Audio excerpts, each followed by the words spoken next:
La UFC no sería lo que es hoy en día sin las feroces rivalidades que llevaron a esta compañía hasta el estrellato. Antiguos amigos que dormían bajo un mismo techo, grandes ex compañeros de entrenamiento, dos competidores que luchan incluso en varias modalidades. Las expectativas que levantaron estos 10 enfrentamientos pusieron a este deporte ante los ojos de medio mundo. Y es en este vídeo donde vamos a ver las 10 mayores rivalidades en la historia de la UFC. Así que sin más dilación, comencemos.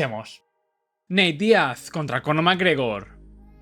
Igual que el título de la primera película del Hobbit, esta fue una rivalidad inesperada. Conor McGregor, you're taking everything I work for, motherfucker. I'm gonna fight your You know what's the real fight? What's the real money fight is me. Díaz no veía justo que Conor lograra una oportunidad por el cinturón del peso ligero antes que él. La compañía había programado para el UFC 196 una super pelea entre el campeón del peso pluma y el del ligero, Rafael dos Anjos. Pero el destino quiso que esta rivalidad entrara en este vídeo, así que a pocos días de ese esperadísimo combate, el campeón del peso ligero cae lesionado. En ese momento, obviamente lo más inteligente por parte de Conor hubiera sido esperar a que el campeón se recuperase y así poder enfrentarse a él, pero en 2016 la verdad es que el irlandés era un auténtico BMF y no le importaba para nada subirse al octágono con poco tiempo de antelación ante el rival que fuera que tuviera delante, y el único que estaba disponible y dispuesto a competir contra Conor con solo 10 días de antelación fue Nate Diaz. Breaking news, UFC President Dana White. All right, Dana, the show will go on, so who is McGregor going to fight?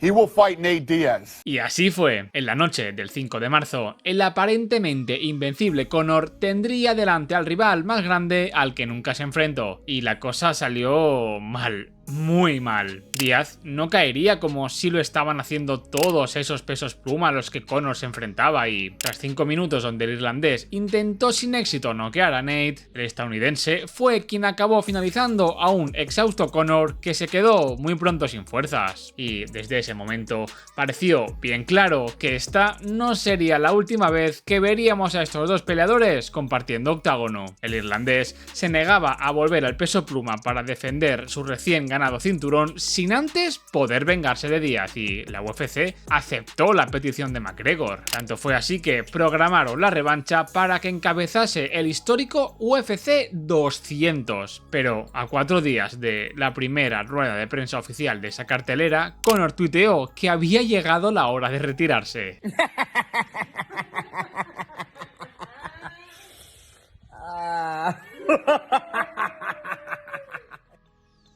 Una mentira piadosa que escondía de forma muy poco disimulada una negociación para mejorar su contrato. El órdago llegó tan lejos que el día de la rueda de prensa su silla quedó vacía, y tras intensas negociaciones a escondidas parece que el de Irlanda se salió con la suya, La pelea de hecho fue aplazada al UFC 202 y fijaos en esto, su silla volvía a estar vacía al comienzo de la rueda de prensa, pero bueno, minutos después le dio por aparecer, Y ahora era Nate quien en un arrebato un poco infantil, si me lo preguntáis, decide irse del recinto. Lo hizo, por cierto, dedicándole lo que parecía una señal como de amor a un rival que no pareció tomárselo nada bien. El mal rollo era muy, pero que muy real, y las ganas por ver quién se llevaba esta segunda pelea fueron tantas que el UFC 202 fue hasta ese momento el evento más visto en la historia de la compañía.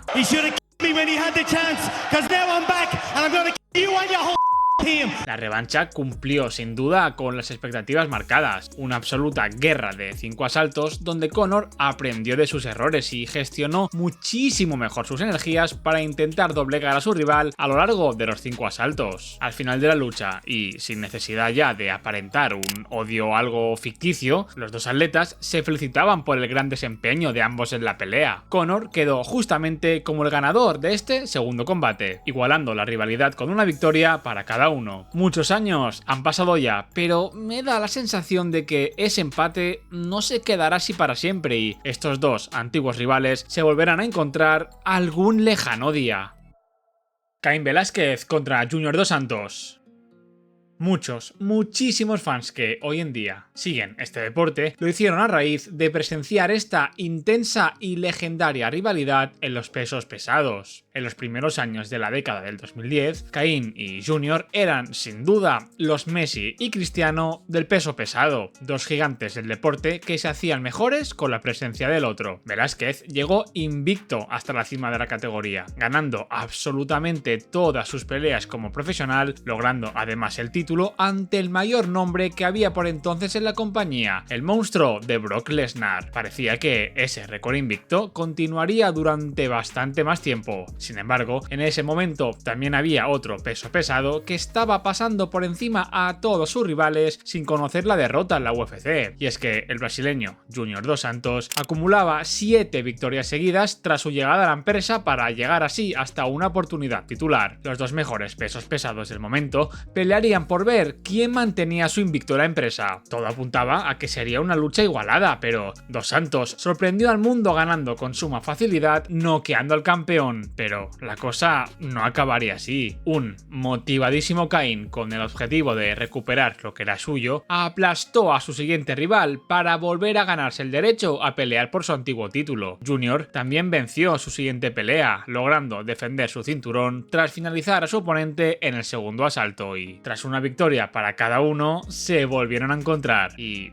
madre mía, el retador aplastó sin piedad al campeón. Y aunque este último combate acabara de forma muy contundente, la rivalidad no dejaba de estar 1-1 y, con ambos peleadores una vez más ganando su siguiente pelea, la UFC vio bien claro que era hora de ver finalmente quién quedaría por encima en este legendario feudo, y el guión acabó siendo idéntico al de la segunda pelea, y es que el campeón demostró de nuevo por qué era él el rey de la división. Otros 5 asaltos de castigo para un Junior dos Santos que esta vez ya no pudo llegar hasta la decisión de los jueces, y es que en una mezcla de agotamiento y dolor cayó rendido al suelo ante un Velázquez que demostró aquella noche un nivel de MMA jamás visto en esa categoría. Cain quedó como el clarísimo ganador de una rivalidad que ayudó a incorporar a miles y miles de seguidores a un deporte del que quedarían enamorados para siempre.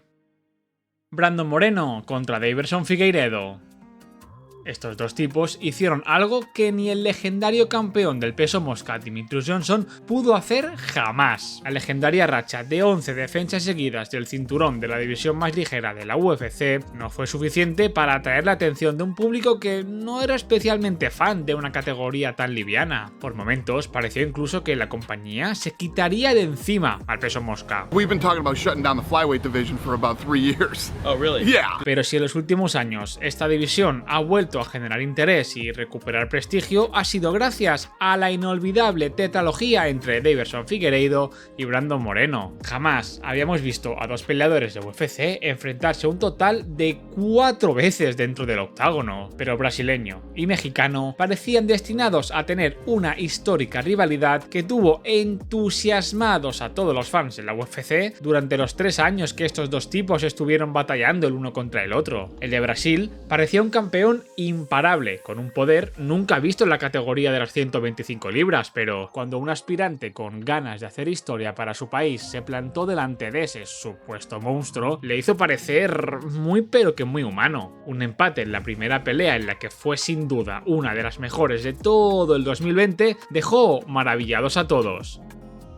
Y después de tal espectáculo, tras 25 minutos increíblemente entretenidos, una segunda pelea era obligatoria. Por razones desconocidas, Deiverson, quien siempre se comportaba respetuosamente con sus rivales, pareció muy ardido con su rival y así lo dejó claro en rueda de prensa. Esta recién creada enemistad generaba una capa más de interés a una pelea con ya mucho hype de por sí. Y en la noche del UFC 263, Moreno aplastó al campeón para convertirse ahora él en el rey del peso mosca, siendo el primer mexicano en la historia de la UFC en traerse el cinturón a tierras aztecas. Su rival, quien estuvo hablando bastante mal de él las semanas previas, se vio obligado a mostrar de esta forma su respeto hacia el nuevo campeón. Moreno estaba ahora listo para defender su recién ganado cinturón ante quien fuera que le pusieran delante. Alexandre Pantoja parecía su siguiente rival, pero una operación de rodilla le impide llegar a tiempo para el UFC 270. Así que fue de nuevo el brasileño quien se plantó enfrente de Brandon para recuperar lo que un día fue suyo. Y, desgraciadamente para Moreno, el campeonato volvió a Brasil después de una igualadísima contienda. Un perplejo Brandon no podía creerse cómo se le podía haber escapado una victoria que creyó suya. Después de 3 intensísimos combates, el resultado de esta rivalidad quedaba absolutamente igualado. Organizar una cuarta pelea era de obligado cumplimiento, y en el UFC 283 se decidiría todo. Ya no habría una nueva oportunidad. El ganador de este combate se llevaría el título a su casa y también el simbólico premio de haber quedado por encima en un feudo histórico. La lucha volvió a estar igualada, pero fue el mexicano quien, después de un gran golpe, cierra por completo el ojo a su oponente y es declarado como el nuevo campeón del peso mosca tras parada médica. Una rivalidad con un total de 4 peleas es algo que quizás jamás volveremos a ver en la UFC, y Brandon Moreno siempre podrá sentirse orgulloso de lo que hizo, ya no solo para él, sino también para la que parecía una división totalmente prescindible dentro de la UFC. Alex Pereira contra Israel Adesanya. Nigeriano y brasileño empezaron en las artes marciales mixtas por motivos bien distintos. Adesanya porque se vio inspirado en la película On Back, y Alex para intentar escapar de una vida de excesos con el alcohol. El kickboxing fue el arte escogido por los dos tipos y fue en el 2016 cuando los dos futuros rivales de UFC se vieron las caras por primera vez. En una pelea que mucha gente consideró un robo para Adesanya, fue Alex quien se llevó la victoria por decisión unánime. Y tras un igualadísimo combate, era de esperar que Adesanya tuviera la oportunidad de poder vengarse en una segunda pelea. Pero para su desgracia, no fue así. Y es que en una imagen que le acompañó al futuro campeón de UFC durante años y años, Adesanya cayó noqueado por Pereira de forma fulminante.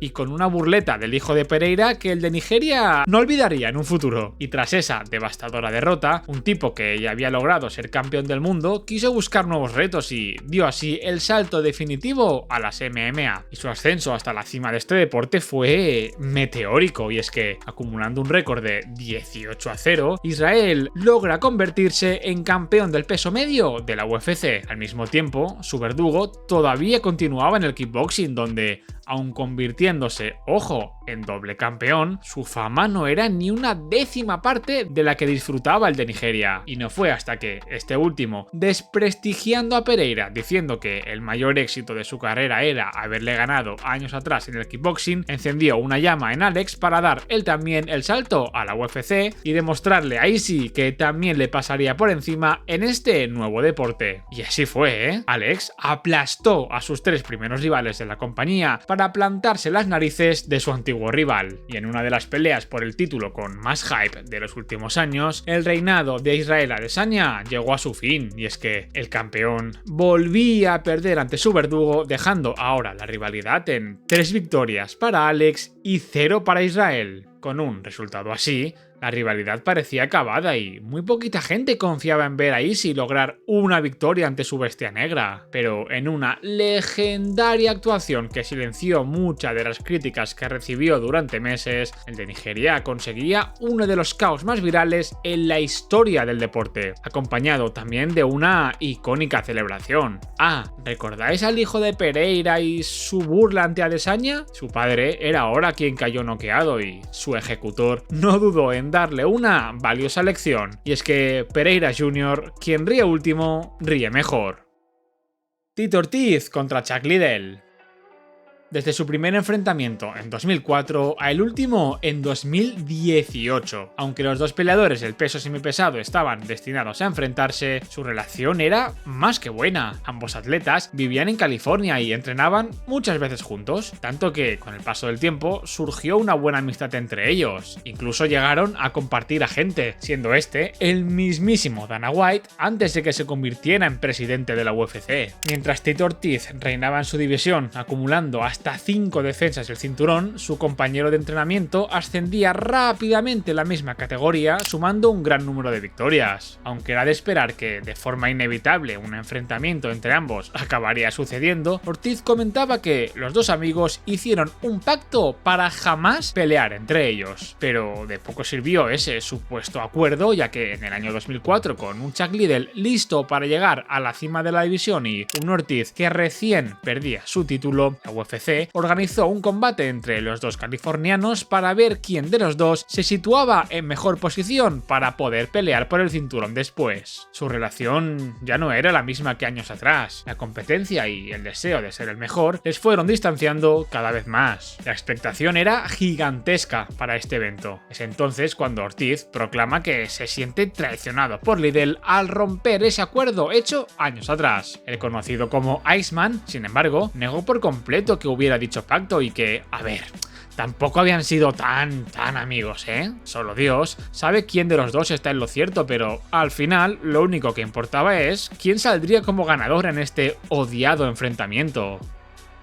Y fue Liddell quien se llevó el gato al agua. Y es que el hombre de hielo consigue el knockout más dulce de su carrera deportiva cuando tumba a su antiguo compañero para proclamarse como el ganador del combate. Esto no va a quedar así, aseguró Ortiz nada más terminar. Tendría su oportunidad de venganza 2 años después. Tras perder contra Chuck, Tito ganó hasta 5 peleas para poder plantarse de nuevo enfrente de su rival, quien ahora sostenía el cinturón del peso semipesado, habiendo ganado también sus últimas 5 peleas desde su primer enfrentamiento, el Iceman. Sin embargo, volvió a imponerse en esta rivalidad, finalizando de nuevo a su oponente. 7 victorias seguidas por KO. Se entiende así mucho mejor por qué Chuck Liddell fue la primera gran estrella de la UFC. Esta rivalidad debería haber terminado aquí, pero, por desgracia, la enemistad seguía al pie del cañón y ambos ancianos decidieron subirse a un octágono en un combate que nadie quería ver, ya que el mejor momento de estos dos tipos había pasado hace ya más de una década. Eso sí, Ortiz logró imponerse ante un casi cincuentón Liddell que jamás debería haber aceptado volver a subirse a ningún octágono. TJ Dillashaw contra Cody Garbrandt. De grandes compañeros de entrenamiento a feroces enemigos. Y todo en parte por culpa de este señor. TJ era un gran prospecto del gimnasio Team Alpha Male, equipo liderado por Duane Ludwig desde el 2012. Llegado el momento, Duane anuncia que su intención es abandonar bien pronto el gimnasio del Alpha Male para abrir el suyo propio en su hogar, Colorado. Esa exclusiva, esa noticia parece que no le hizo ni pizca de gracia a Uriah Faber, peleador principal de gimnasio y fundador de este, ya que el peleador, nada más escuchar esa noticia por parte de Ludwig, quien por cierto le comentó a Uriah, oye, esto es un secreto, todavía no se lo digas a todo el mundo del gimnasio porque se puede liar, ¿vale? Vamos a aguantar esta noticia y ya con tiempo y con pomada la cuento abiertamente. Pues Uriah, a la que se entera de ese secretito, va y se chiva todo el gimnasio, claro, provocando un mal rollo y una tensión en el ambiente inaguantable. Con su futuro a medio plazo estando ya fuera de ese lugar, Duane continúa con su trabajo como entrenador en el Alpha y, de hecho, está en la esquina de Dillashaw cuando este logra vencer a Renan Barao para convertirse en el campeón del peso gallo. Su entrenador le abraza y llora con él, su amigo y mentor también lo hace. En los próximos meses y con Ludwig ya fuera del Alpha Male, TJ combinaba ahora los entrenamientos en su gimnasio de siempre con el recién estrenado de Duane, una situación que finalmente se haría insostenible. Al mismo tiempo que la relación de Dillashaw con sus compañeros de siempre se iba torciendo, un nuevo prospecto del peso gallo surgía dentro del gimnasio. El jovencísimo Cody Garbrandt debutó en UFC a principios del 2015 haciendo muchísimo ruido. Su relación con TJ era más que buena y hay decenas de evidencias fotográficas que nos muestran que estos dos futuros enemigos hacían buenas migas. Garbrandt incluso salía en defensa de TJ cuando Conor McGregor se metía con él en la edición número 22 del The Ultimate Fighter. Lo que dijo Conor básicamente y que tanto enfadó tanto a Cody Garbrandt como a Uriah Faber es que TJ Dillashaw iba en un futuro muy próximo a traicionar al gimnasio de toda su vida, el Alpha Male, para irse a manos del bueno de Ludwig. Y tanto Garbrandt como Faber decían en ese momento: ¿pero qué dices, hombre? ¿Pero cómo nos va a abandonar TJ Dillashaw si es uno de Inoue, uno de los nuestros? Conor, estás totalmente equivocado. Pero cuidado, al poco tiempo de aquel incidente, la predicción de McGregor de que Dillashaw acabaría por abandonar por completo su gimnasio de toda la vida se hizo realidad y TJ dijo adiós para siempre al Alpha Male para irse a tiempo completo al Elevation Fight Team con Ludwig.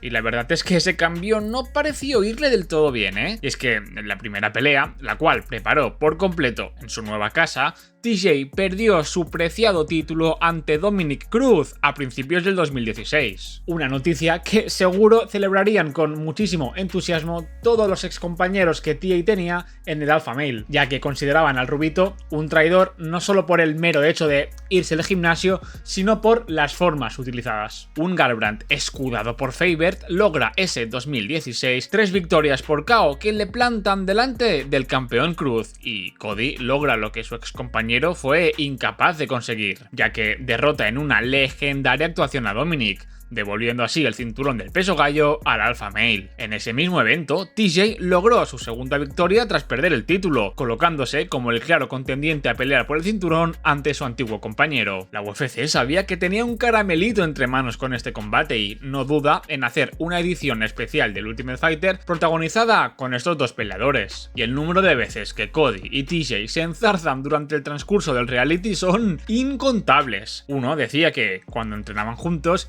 hizo incluso llorar al otro. Por otra parte, Cody rompe todos los códigos mostrando imágenes privadas de un antiguo sparring donde parece que Garbrandt lleva al suelo de un golpe al que era por entonces su colega. Sería en el UFC 217 cuando finalmente se verían las caras dentro del octágono y Cody en rueda de prensa nos hizo un futuro spoiler a todos. One of the accusations made at TJ was the fact that he'd taken some special supplements. Oh yeah, the guy's on everything. Yeah. He's on everything. TJ? Yeah, I'm on everything. They test me every day, so come on, I'm on everything. Funny, you're the one that showed everyone how to do it on Team Alpha Male. So yeah, I'm the one that's now bringing it in. Yeah. Look at him. He has nothing to say.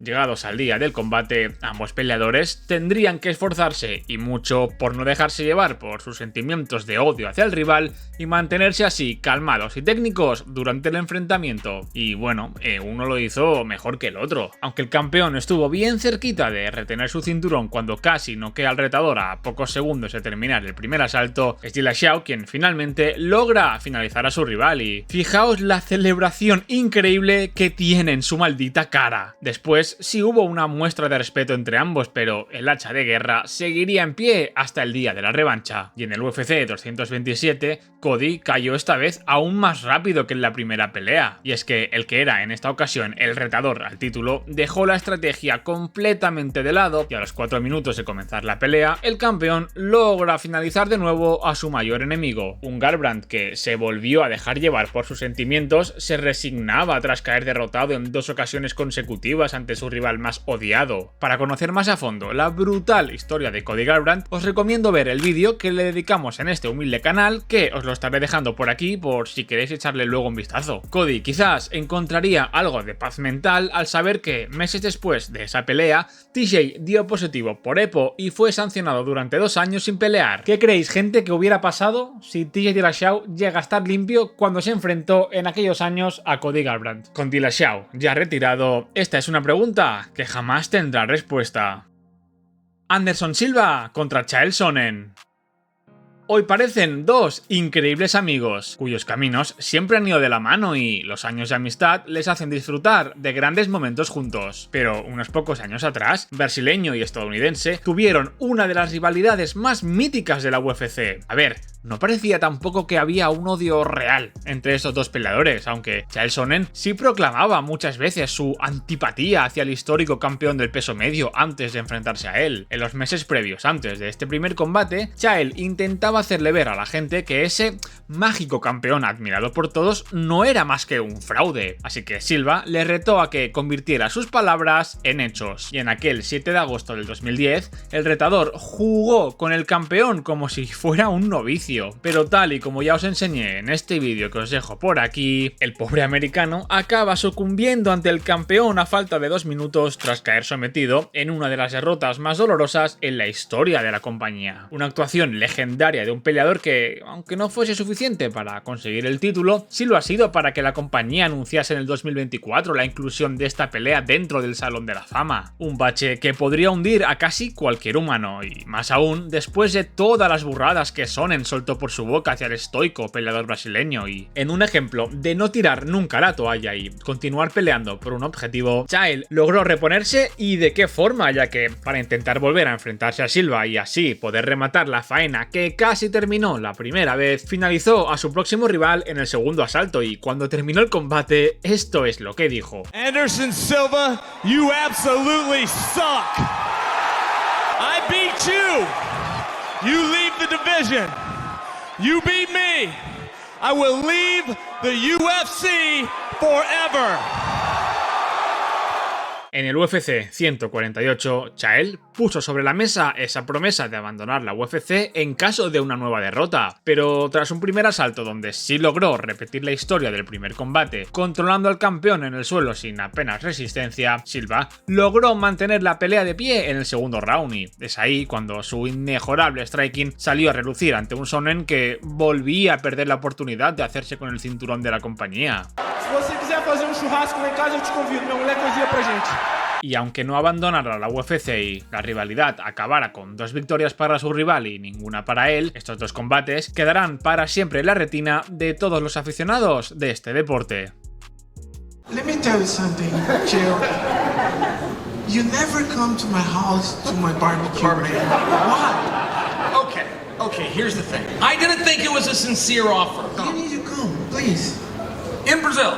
No, here in Brazil, a lot of people try to kill you. Trust me. People hate you in Brazil, but I'm not. I love you, man. I accept.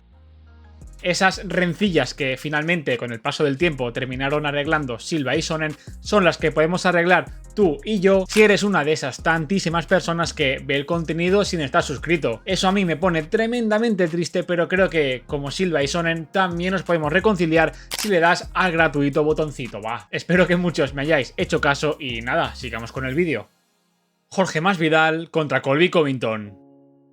De esta imagen a esta, 2 mejores amigos que compartían piso, entrenamiento y el sueño de convertirse algún día en campeones de la UFC. Estando ambos gran parte de su carrera en la misma división, podía entreverse un futuro conflicto al querer los dos el mismo título, y esa es la razón por la cual, según la parte de Colby, la relación acabó rompiéndose. A ambos peleadores les iba bastante bien dentro de la compañía, pero el hecho de que fuera Covington el que más verde tenía en su récord, al contrario que Masvidal algo más irregular, causó, siempre según la versión de Colby, una envidia por parte de Jorge. El latino, sin embargo, argumenta que todo comenzó cuando su por entonces amigo decide transformarse en ese personaje tan histriónico y faltón con todo el mundo, siendo la gota que colmó el vaso una promesa no cumplida de Colby con el entrenador de striking del gimnasio en el que ambos entrenaban. Paulino Hernández argumenta que no recibió el dinero prometido por parte de un Covington después de su victoria ante Rafael dos Anjos. Dicen que ni los buenos son tan buenos ni los malos son tan malos, y en este caso parece que nunca llegaremos realmente a saber qué pasó al 100% para que esta relación tan bonita acabara rompiéndose. Aunque creo que sí que estaremos de acuerdo en que de forma casi mayoritaria todo el mundo señala realmente a Colby Covington como el culpable. Colby y Jorge fallaron en las 2 ocasiones que tuvieron de arrebatar el cinturón a Kamaru Usman. No pudiendo cumplir ese sueño por el que ambos tanto se ayudaron mutuamente en un pasado, se llegó así al momento que pareció imposible de imaginar. Acusaciones cruzadas en una muy tensa rueda de prensa nos hacían ver que en el día del combate las emociones estarían a flor de piel. Y en una lucha que años atrás parecía una absoluta utopía imaginar, Covington logró imponer su grappling ante un Jorge que se vio superado en esa faceta atleta durante prácticamente todo el combate. Muy poco pudo hacer Masvidal y, para sorpresa de nadie, no hubo ningún mínimo gesto de reconciliación tras los 25 minutos que duró el combate. Dicho y hecho, apenas 20 días después del evento, descubrió el local en el que Colby se encontraba y no dudó en acudir hasta ahí para agredirle por detrás a un Colby que incluso acabó perdiendo un diente. A ver, creo que estamos todos de acuerdo en que Colby, ya no solo con Masvidal, sino con tanta gente, se ha pasado muchísimo de la raya, y muy especialmente, es cierto, con Jorge. Pero quizás, y creo que estaremos aquí de acuerdo, sí que estuvo bastante feo por parte de Masvidal el hecho de haber tenido 25 minutos encerrado en la misma jaula enfrente de Covington para poder hacerle lo que quisiera, y al no poder hacer nada, digamos, dentro del octágono de la UFC, hacerlo luego fuera y como a traición y tal, está feo. Aunque, claro, nunca sabemos en nuestra posición, cuando nos dicen cosas sobre nuestros hijos, cómo actuaríamos. Así que no sé qué pensáis vosotros y si justificáis o no los actos de Jorge Masvidal. Jon Jones contra Daniel Cormier. Unas inocentes declaraciones de Jones diciendo básicamente que el nivel de lucha de Cormier no le sería suficiente para vencerle en el UFC 182 y un breve intercambio de mensajes privados en Twitter encendieron la llama de esta histórica rivalidad. No parecía nada grave hasta ese momento, pero en cambio esto es lo que ocurrió en su primer careo previo al combate.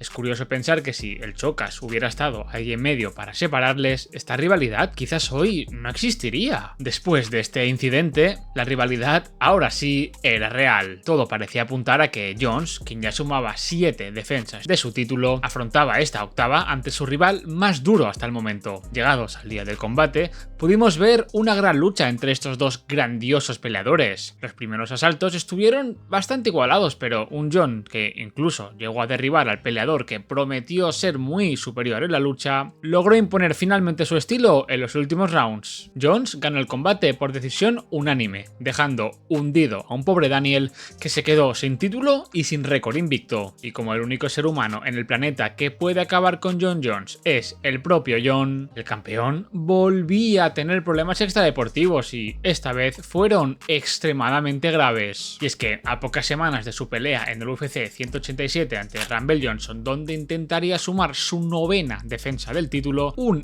ebrio Jon golpeó con el coche a otro vehículo, conducido por una mujer embarazada, rompiéndole un brazo en el impacto y, lo peor de todo, no parándose a ayudar, sino dándose a la fuga. El estadounidense se convirtió entonces en el primer campeón en la historia de la UFC al que le tienen que quitar el título por razones extradeportivas. El cinturón, ahora vacante, se puso en juego en ese mismo evento, siendo ahora Cormier, reemplazo de Jones, el nuevo rival de Johnson. Y tras obtener su cinturón, ganando por sumisión, esto es lo único que dijo a los micrófonos. Jon Jones, get your together, I'm waiting for you. La mejor forma de acabar con este beef era volviendo a enfrentar a ambos atletas y la UFC lo hizo en el escenario más grande posible. El icónico UFC 200 estaría encabezado por la revancha más esperada en la historia del deporte. ¿Lograría Jones volver a demostrar su superioridad o Cormier habría aprendido de sus errores? Por desgracia, nada de eso ocurrió.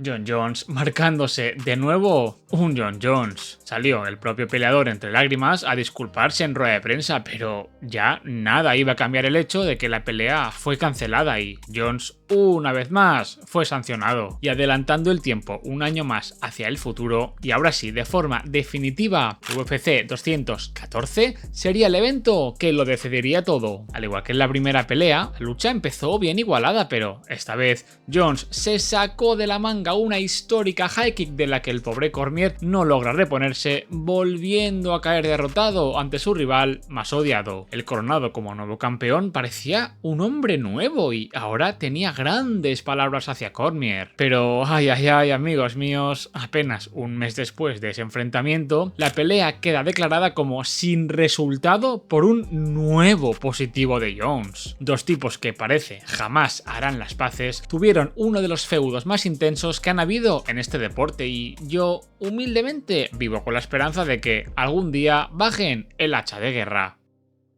Khabib Nurmagomedov contra Conor McGregor. No, I like Conor McGregor. He's a striking guy. I like him. I think he can beat Jose Aldo, maybe finish him. His trash talk is no bad, and he know how make money. 5-0 in UFC, 4 finish.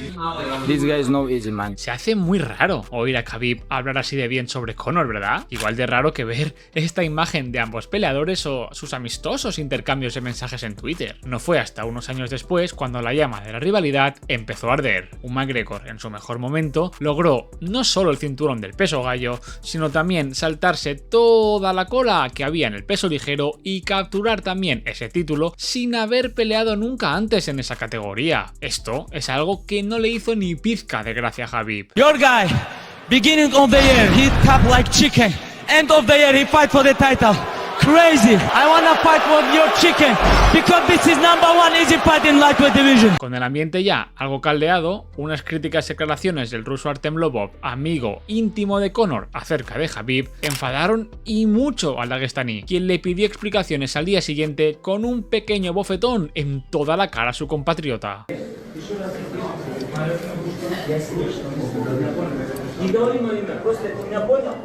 Ты понял или нет, я тебя спрашиваю.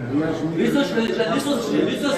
говоришь, как ты говоришь? Как ты говоришь, больше не говори такие вещи. Conor es muy amigo de sus amigos y, tras ver esas imágenes, viajó inmediatamente desde Irlanda a Nueva York, lugar donde se encontraba Khabib, para así hacer justicia por su amigo. Y en uno de los momentos más negros en la historia de la UFC, el irlandés, consciente de que Khabib se encontraba en un bus listo para ir a una rueda de prensa, hizo lo impensable.